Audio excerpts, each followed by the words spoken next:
PTC নিৰ্বাচনৰ গৰম পতা বলিছে সমগ্ৰ বিটিআৰত। বৰষুণৰ মাজতে হাজাৰ হাজাৰ লোকৰ উপস্থিতিত গোসাইগাঁৱত মুখ্যমন্ত্ৰী ডক্টৰ হিমন্ত বিশ্ব শৰ্মাৰ নিৰ্বাচনী প্ৰচাৰ। পিটিচি দখলৰ বাবে আগ্ৰাসী ৰূপত বিজেপি। আজি কোকৰাঝাৰ জিলাৰ দুটাকৈ পৰিষদীয় সমষ্টিত মুখ্যমন্ত্ৰীৰ বিজয় সংকল্প সভা, বনৰগাঁও আৰু গোমা পৰিষদীয় সমষ্টিত মুখ্যমন্ত্ৰীৰ সভা। প্ৰচণ্ড বৰষুণৰ মাজতে হেজাৰ হেজাৰ লোকৰ উপস্থিতিত গোমা সমষ্টিৰ সত্যপুৰত মহামায়া খেলপথাৰত মুখ্যমন্ত্ৰীৰ বিশাল সভা। গুৱাহাটীৰ পৰা পোনে পোনে কোকৰাঝাৰৰ চন্দ্ৰপাৰাত বিজয় সংকল্প সভাত উপস্থিত হৈ তাৰ পৰা পোনে পোনে গোসাইগাঁৱৰ সত্যপুৰত উপস্থিত হৈ জনতাক সম্বোধন কৰে।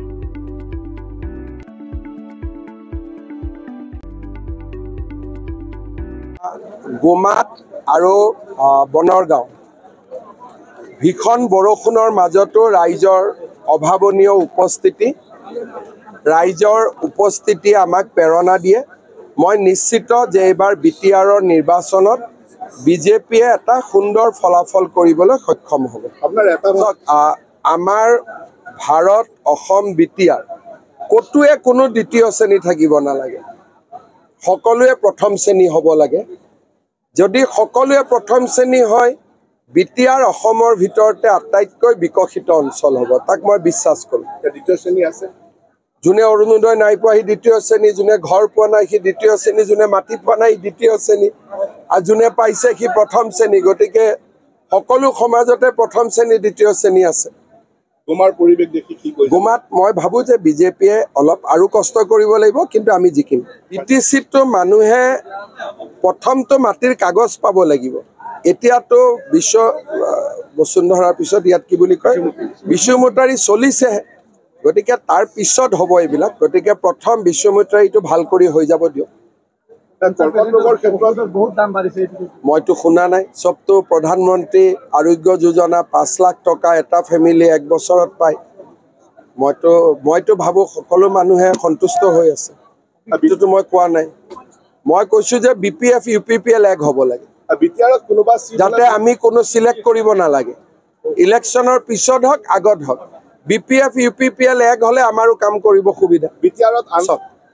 প্ৰথমতে কেইটাত ইলেকশ্যন খেলিম, কেইটাত জিকিম, তাৰপিছত চিফ বহুত দূৰ।